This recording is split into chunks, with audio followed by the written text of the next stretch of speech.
దశాబ్దాల నుండి పెండింగ్లో ఉన్న మహిళా రిజర్వేషన్ బిల్లును అమలు కాకుండా కాంగ్రెస్ దాని విపక్ష కుట్ర చేస్తున్నాయని బీజేపీ ఏపీ అధ్యక్షులు పీవీఎన్ మాధవ్ మండిపడ్డారు. డీలిమిటేషన్పై కాంగ్రెస్ అనవసరంగా రాద్ధాంతం చేస్తోందని, డీలిమిటేషన్ వల్ల దక్షిణాది రాష్ట్రాలకు అన్యాయం జరుగుతుందనేది అవాస్తవమని ఆయన స్పష్టం చేశారు.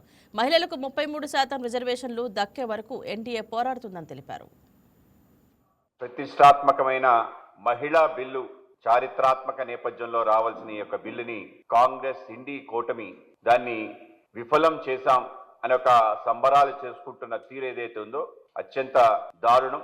మహిళా సాధికారత పైన వాళ్ళ చేసిన దగ, మోసం, నయవంచనని చెప్పి మనం చెప్పొచ్చు. చరిత్రలో ఈ రోజు మహిళల పట్ల వాళ్ళు ఏ విధంగా వ్యవహరించారనేది మొత్తం మహిళా సమాజం అసహించుకుంటుంది. దేశవ్యాప్తంగా దీనికి మూల్యం కూడా చెల్లించుకోవాల్సిన అవసరం కాంగ్రెస్ పార్టీకి వస్తుంది. ఈ రోజు ఇదో గొప్ప కార్యం చేశామని భావించవచ్చు, కానీ ప్రజాస్వామ్యంలో జనాభాలో సగభాగం ఉండి అన్ని రకాల రంగాల్లో కూడా దూసుకుపోతూ కేవలం చట్టసభల్లో ప్రాతినిధ్యం సరిగ్గా లేని కారణంగా చట్టసభల్లో వాళ్ళకి ప్రాధాన్యత ఇవ్వాలి అని చెప్పి 25% పైగా వాళ్ళకి ప్రాతినిధ్యం లేని కారణంగా వాళ్ళ 33% రిజర్వేషన్ తీసుకొచ్చి ముందుకు తీసుకెళ్లాలని 25 సంవత్సరాల యొక్క కళ నెరవేర్చే దిశగా నరేంద్ర మోడీ గారు 2023లో దీన్ని ప్రవేశపెట్టడం, పూర్తి స్థాయిలో దాన్ని రాజ్యసభ, లోక్సభలో 99% పైగా దీన్ని ఆమోదించి దానికి ముందుకు తీసుకెళ్తాం. ఇవన్నీ కూడా ఒక చరిత్ర.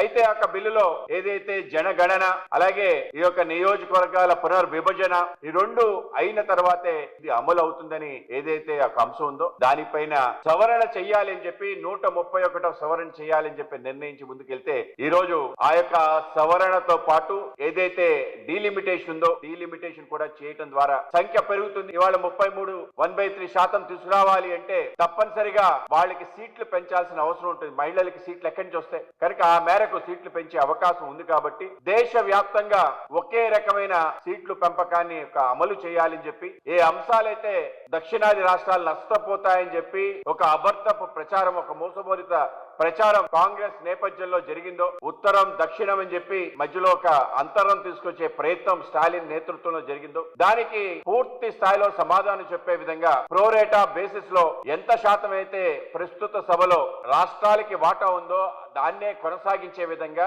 అవకాశం ఉంటే కొంచెం పెంచే దిశగానే ఈ రోజు డీలిమిటేషన్ బిల్ తీసుకురావడం జరిగింది. మహిళలకి రిజర్వేషన్ తీసుకురావాలంటే ఆ మేరకు సీట్లు పెంచాల్సిన అవసరం ఉందా లేదా అని అడుగుతున్నాను. ఆ విధంగా పెంచే నేపథ్యంలో ఈ రోజు ఈ యొక్క డీలిమిటేషన్ బిల్లు ఉంది అని చెప్పి ఒక కుంటి సాగు చెప్పి మహిళల్ని దగా చేయటం ఏదైతే ఉందో దీన్ని నయవంచనగా మేము భావిస్తున్నాం. ఆ విధంగా అప్పుడు 2023లో దాన్ని అంగీకరించి ఇప్పుడు దాన్ని దిగిపోయే విధంగా చేసి 2037-34 వరకు ఈ బిల్లు అమలు కాకుండా చూడాలి అనే ఒక కుట్రతో కాంగ్రెస్ చేసిన దాష్టింగంగా మేము భావిస్తాం.